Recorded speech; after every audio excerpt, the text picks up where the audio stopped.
کو جاری رکھتے ہوئے انشاءاللہ کچھ باتیں عرض کرنا ہے، اس لیے کہ ہم عام طور پر 15 اگست کے موقع پر 15 اگست یوم آزادی ہے، ملک آزاد ہوا انگریزوں کی غلامی سے، 26 جنوری یوم جمہوریہ، 26 جنوری 1950 میں ہمارا یہ ملک ہندوستان جمہوری ملک بنا اور ایک دستور بنا، قانون بنا۔ 2 سال تقریباً پونے 2 سال بلکہ اگست 47 کے بعد سے لے کر تقریباً 2-2.5 سال، 2.25 سال کا جو عرصہ ہے، اس کے اندر اس ملک کا قانون بنا۔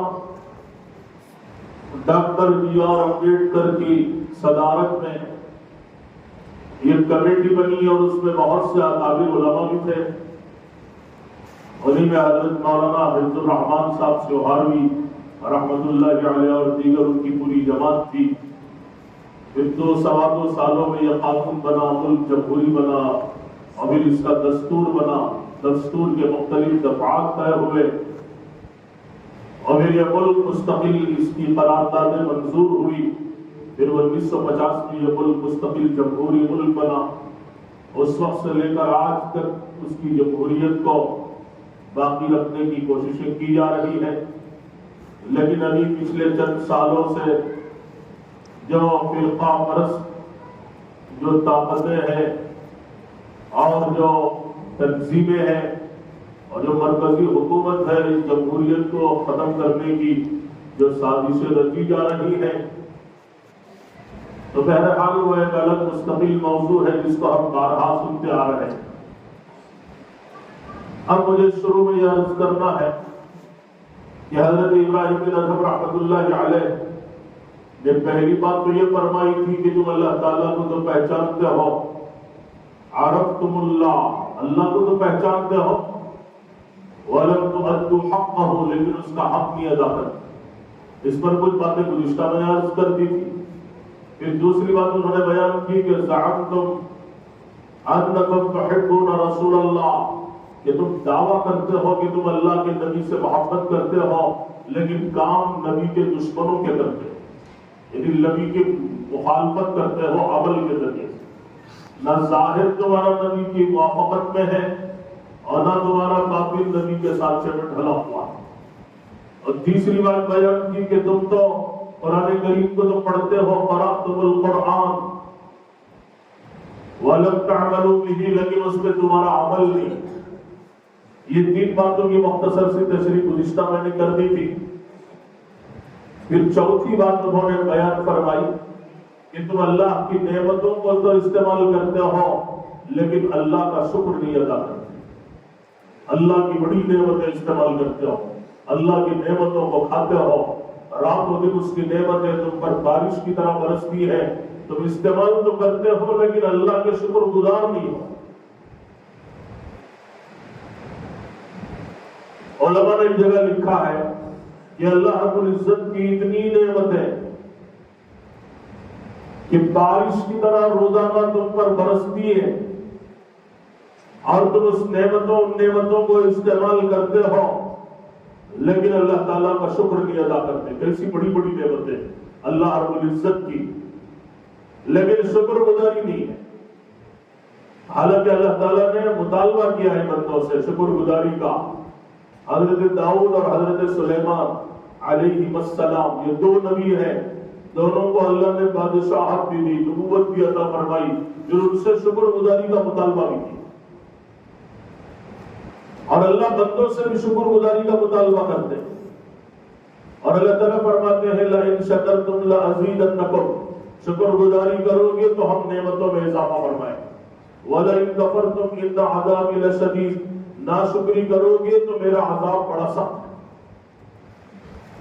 علماء فرماتے ہیں کہ شکر گزاری کے 2 فائدے ہیں، ایک نعمت کی حفاظت ہوگی، دوسرا اللہ ان نعمتوں کو بڑھائے گا۔ ناشکری کے 2 نقصانات ہیں، ایک نعمتیں چھن جائیں گی اور دوسرا اللہ کا عذاب بھی نازل ہوگا۔ شکر گزاری بڑی نعمت ہے، تو اللہ کا ہر حال میں شکر کرنا چاہیے۔ بعض دفعہ نعمتیں آتی ہیں تو آدمی اتراتا ہے. ایک بادشاہ اپنے محل میں اپنے تخت پر بیٹھا ہوا تھا، بہت اترا رہا تھا، اکڑ رہا تھا کہ میری اتنی بڑی حکومت دنیا میں پھیلی ہوئی ہے، اتنا مال میرے پاس، اتنے خزانے میرے پاس، اتنی دولتیں میرے پاس، اتنا سب کچھ میرے پاس. ایک بزرگ وہاں اس کی مجلس میں بیٹھے ہوئے، وہ کہنے لگے کہ تیری پوری حکومت، تیری شان و شوکت، تیری دولت تو تیرے خزانے، سارا سب کچھ یہ پیشاب کے برابر بھی نہیں. سے بڑا غصہ، ارے اتنا بڑا بادشاہ، لوگ میرے سامنے کھڑے ہونے سے ڈرتے ہیں، زبان کھولنے سے ڈرتے ہیں، میرا روب و دبدبہ پورے ملک میں ہے، اور یہ اس طرح گستاخی کر رہے ہیں. اللہ والے تو اللہ والے ہوتے ہیں، ان کے دلوں میں اللہ کی محبت و عظمت ہوتی ہے. جتنی اللہ کی عظمت و محبت دلوں میں بڑھتی ہے، اتنی دنیا کی بے ثباتی کھل جاتی ہے، دنیا کا روپ دلوں سے نکل جاتا ہے، دنیا کی زیب و زینت نکل جاتی ہے. یہ بالکل اطمینان سے کہنے لگے کہ تیری پوری حکومت اور دولت ایک پیشاب کے برابر نہیں. تو اس نے غصے سے پوچھا وہ کیسے؟ وہ کہنے لگے کہ اچھا تو یہ بتا کہ اگر تجھے شدید پیاس لگی ہو، اور ایسی پیاس لگ جائے گرمی کے زمانے میں کہ تیری موت واقع ہونے کے قریب ہو، بالکل پیاس سے تو نڈھال ہو جائے، حلق میں کانٹے پڑ جائے، زبان لٹک جائے، اور کہیں بھی پانی کا نام و نشان نہ ہو، یہاں تک کہ موت تیری نگاہوں کے سامنے ہو، ابھی تھوڑی دیر میں تو تڑپ تڑپ کے مرنے والا ہو. ایسے موقع پر اگر کوئی ایک پیالہ پانی تیرے سامنے اگر پیش کرے تو کیا تو اپنی آدھی حکومت دینے کو تیار ہو جائے گا؟ بادشاہ نے کہا کہ ہاں، جان بچانے کے لیے میں یہ گلاس پانی کے لیے آدھی حکومت دے سکتا ہوں، اس لیے کہ جان سلامت تو جہاں سلامت.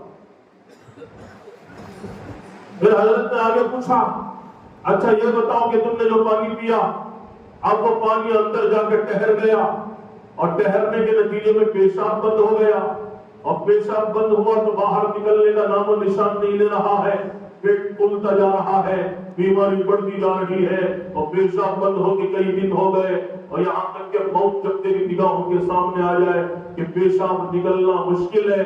ایسے موقع پر کوئی تجھ سے آگے یہ کہے کہ بادشاہ جہاں منا پیشاب ہو سکتا ہے، لیکن اس کے لیے آپ کو آگے حکومت دینی پڑے گی.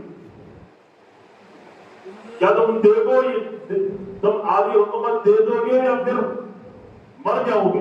اچھا نہیں، میں آدھی حکومت دے دوں گا، وہ دوائی پی کے پیشاب باہر نکلا.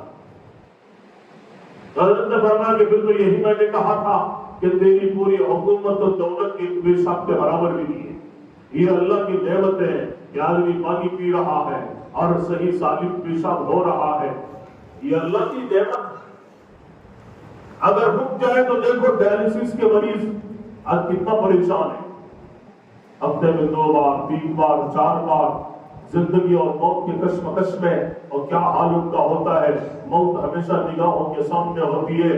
یہ اللہ کی نعمت ہے کہ آدمی کھا رہا ہے، ہضم ہو رہا ہے، پانی پی رہا ہے، پیشاب کر رہا ہے، اور رات و دن اللہ کی نعمتوں کو استعمال کر رہا ہے، اور اس کی نعمتیں رات و دن بارش کی طرح برس رہی ہے. تو لہذا اس کو سمجھنا چاہیے کہ اللہ نے کیسی کیسی نعمتیں عطا فرمائی.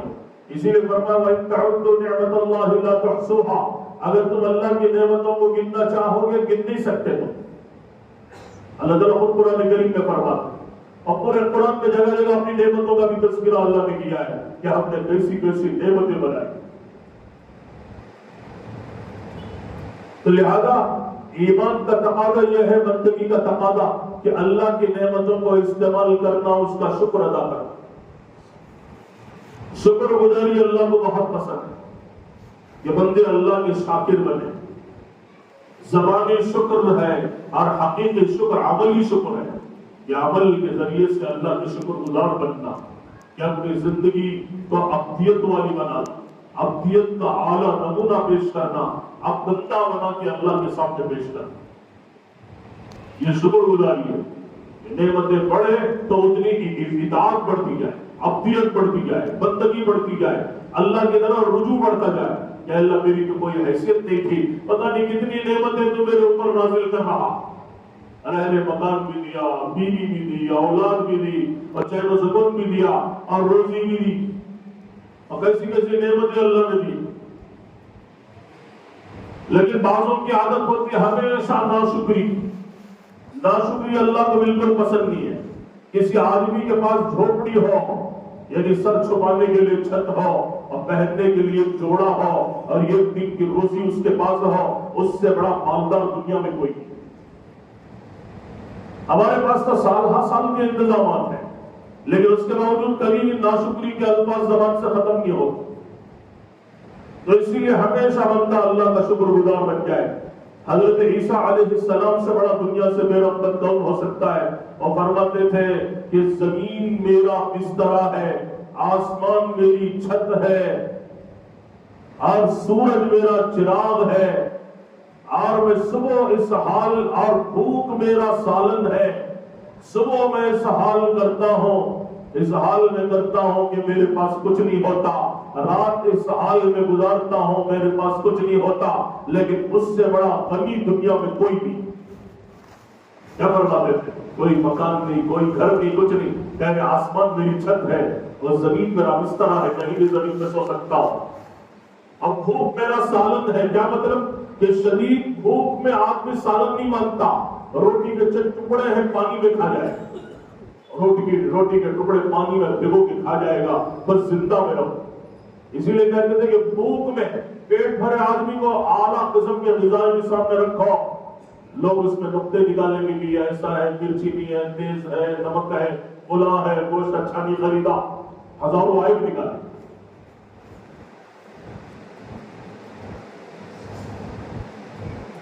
اسی لیے کہا گیا کہ بدترین ولیمہ جس میں مالداروں کو بلایا جائے اور غریبوں کو دھتکار دیا جائے۔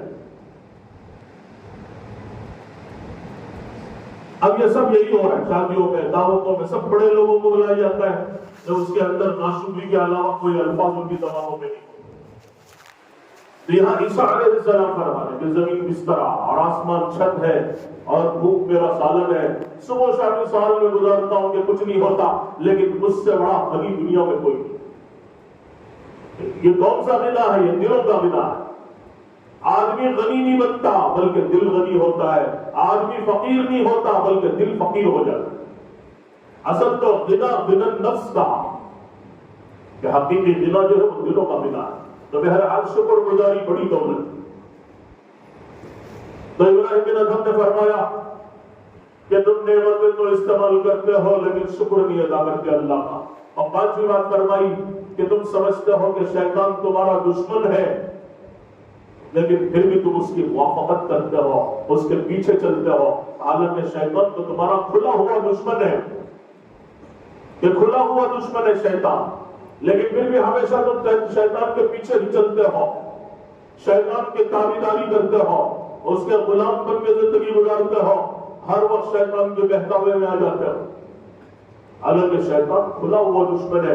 اللہ تعالیٰ نے کئی جگہ قرآن کریم میں فرمایا کہ ان الشیطان للانسان عدو مبین انه لکم عدو مبین انه لکم عدو ومضل مبین۔ الگ الگ انداز سے، الگ الگ الفاظ سے، یہ تمہارا کھلا ہوا دشمن ہے، فاتخذوه عدوا، اس کو دشمن ہی سمجھو، بہت بڑا دشمن ہے جس نے تمہارے باپ کو نہیں چھوڑا، حضرت آدم کو جنت سے نکالا اور تمہیں بھی نہیں چھوڑے گا، لہذا شیطان کے خلاف چلنا یہ پہلا کام ہے، لیکن تم شیطان کی موافقت کرتے ہو، اس کے بہکاوے میں آ جاتے ہو اور اسی کے پیچھے پیچھے چلتے ہو، یہ کیا حال ہے؟ پھر چھٹی بات بیان فرمائی، تم سمجھتے ہو کہ جنت حق ہے، ان الجنت حق، لیکن پھر بھی اسے حاصل کرنے کا کوئی جذبہ تمہارے اندر نہیں ہے، جنت کی طلب میں تم نہیں چلتے، حالانکہ اتنی بڑی جنت جو اللہ رب العزت نے بنائی ہے، سارعوا الى مغفرۃ من ربکم وجنۃ عرضها السماوات والارض اعدت للمتقین۔ اللہ تعالیٰ فرماتے ہیں کہ دوڑو، سارعوا الى مغفرۃ من ربکم، اللہ رب العزت کی رحمت اور اس کی مغفرت کی طرف دوڑو۔ ایسی جنت کی طرف دوڑو جس کی وسعت زمین و آسمان سے کہیں زیادہ ہے. جنت بہت بڑی ہے. کم سے کم جنتی کو دنیا سے 10 گنا بڑی جنت اللہ دیں گے. حدیث پاک میں آتا ہے کہ اس کے اندر کا محل اتنا بڑا ہوگا کہ ایک سالڈ خالص موتی سے بنا ہوا ہوگا.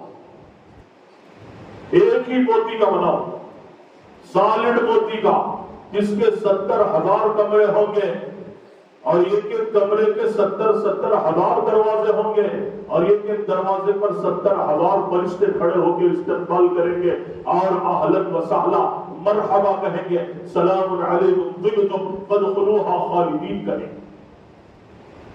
اللہ تعالیٰ کا کتنا بڑا محل ہوگا.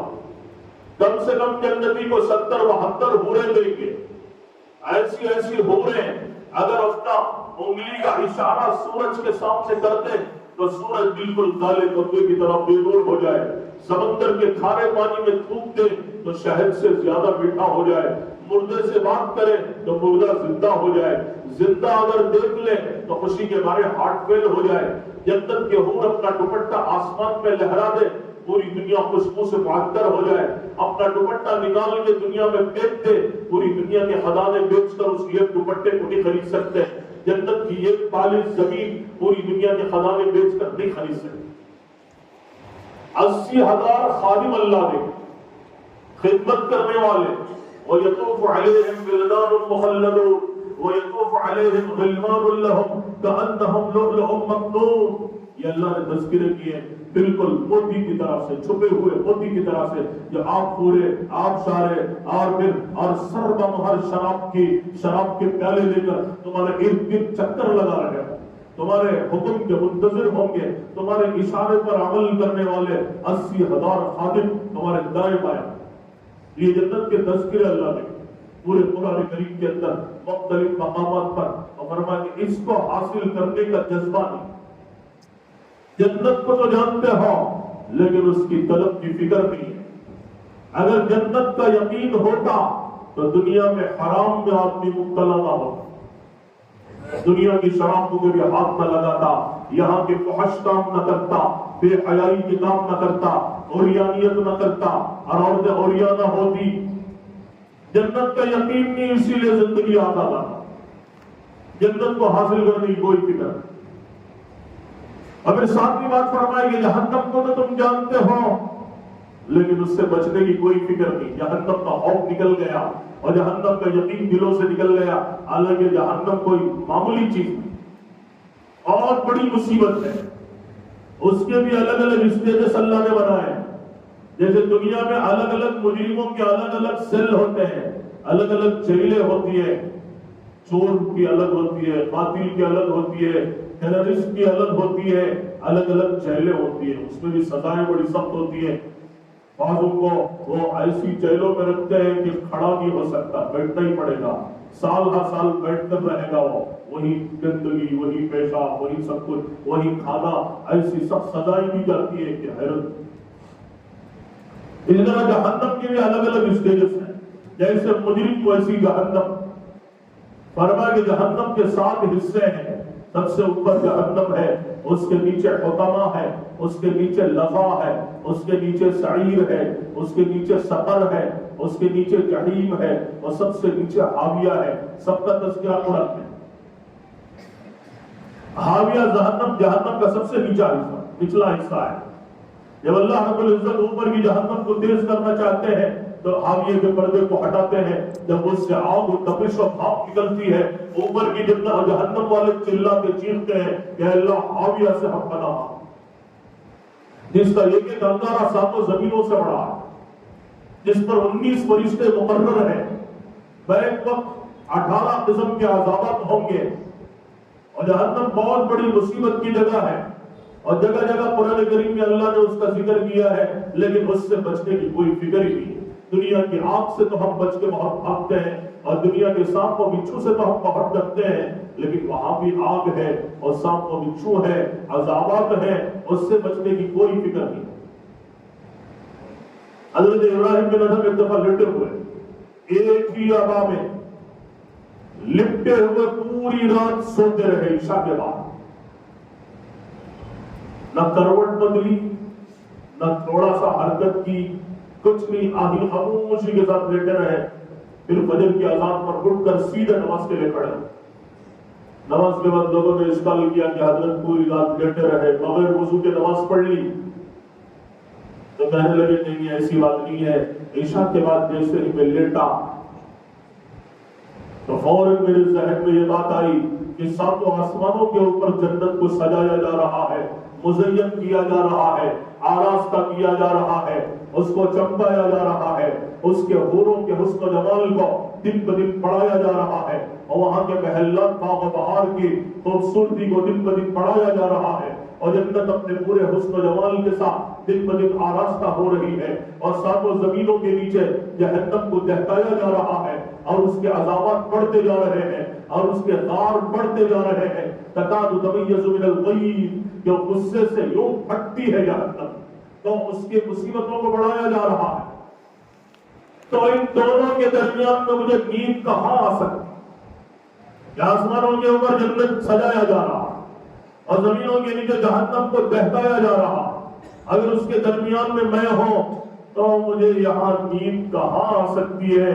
پوری رات کبھی جنت کے باغوں میں اور کبھی جہنم کی وادیوں میں، اسی حال میں میری پوری رات گزر گئی. اسی وضو سے میں نے فجر کی نماز پڑھی. یہ استہزاء و جہان والے جنت نگاہوں کے سامنے اور جہنم اپنی حوالاتیوں کے ساتھ سامنے. اسی کو ایمان کہتے ہیں. لیکن ہماری زندگیوں کی طرف دیکھیں، سال گزر جاتے ہیں، اس کا کوئی تذکرہ ہوتا ہی نہیں اور یاد نہیں آتے، غفلت ہے. اللہ کے نبی نے محنت کر کے جو ماحول بنایا تھا اس میں یہ ساری باتیں.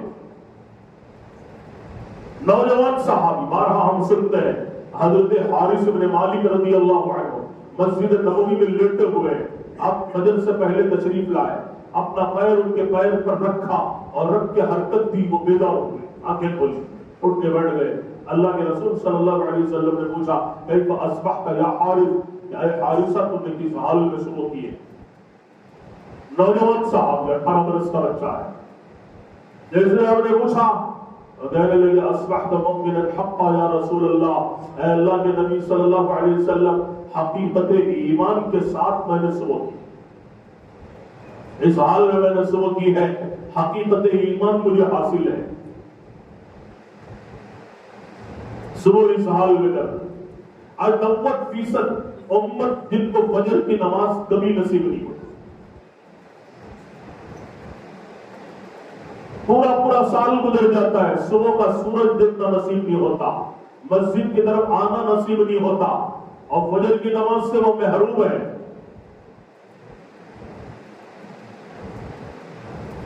فجر سے بالکل دور ہے. اور یہاں پہ فجر کیسی ہو رہی ہے؟ میں علامتیں بیان کر رہا ہوں کہ ایمان والے کی علامتیں کیا ہونا چاہیے، زندگی کیسی ہونی چاہیے. ان حدیثوں سے رہبری کی گئی. پہلی بات بیان کی کہ حقیقت ایمان کے ساتھ میں نے صبح کی ہے. آپ نے اس سے پوچھا لِكُلِّ قَوْلٍ حَقِيقَةٌ فَمَا حَقِيقَةُ قَوْلِكَ، ہر دعوے کی دلیل ہوتی ہے. تم نے اتنا بڑا دعویٰ کیا ہے کہ حقیقت ایمان مجھے حاصل ہے اور اسی کے ساتھ میں نے صبح کی ہے، اس کی کیا علامت؟ تو اس نوجوان نے 3 علامتیں بیان کر، عجیب علامت. اس نے کہا پہلی علامت بیان کی عزفت نفسی عن الدنیا وشہوتها، یا عزفت نفسی عن الدنیا وشہوتها، کہ میرا دل دنیا سے بے رغبت ہو چکا ہے. جتنی اللہ کی عظمت دلوں میں آئے گی اتنا دنیا سے بے رغبتی پیدا ہو. جتنا اللہ کی عظمت و بڑائی دلوں میں آئے گی اتنا دنیا اور دنیا والوں کی عظمت دلوں سے نکل جائے گی. جتنا اللہ کا تاثر دلوں میں آئے گا اللہ کے غیر کا تاثر دلوں سے نکل جائے گا. یہی بات تھی حضرت صحابہ کی. اللہ کا تاثر اور اللہ کی عظمت و بڑائی دل کی گہرائیوں میں اترتی گئی. پوری مخلوق کا تاثر ان کے دلوں سے نکل گیا. نہ مال کا اثر تھا، نہ مال والوں کا اثر تھا، نہ حکومت کا اثر تھا، نہ حکومت والوں کا اثر تھا. اسی لیے بڑے بڑے درباروں میں وہ جاتے تھے، قیصر کے دربار میں، کسرا کے دربار میں، مقوقس کے دربار میں، نجاشی کے دربار میں، اور سب بڑے بڑے بادشاہوں کے دربار میں جاتے اور ڈنکے کی چوٹ پر ایمان کی دعوت دیتے. کوئی خوف نہیں.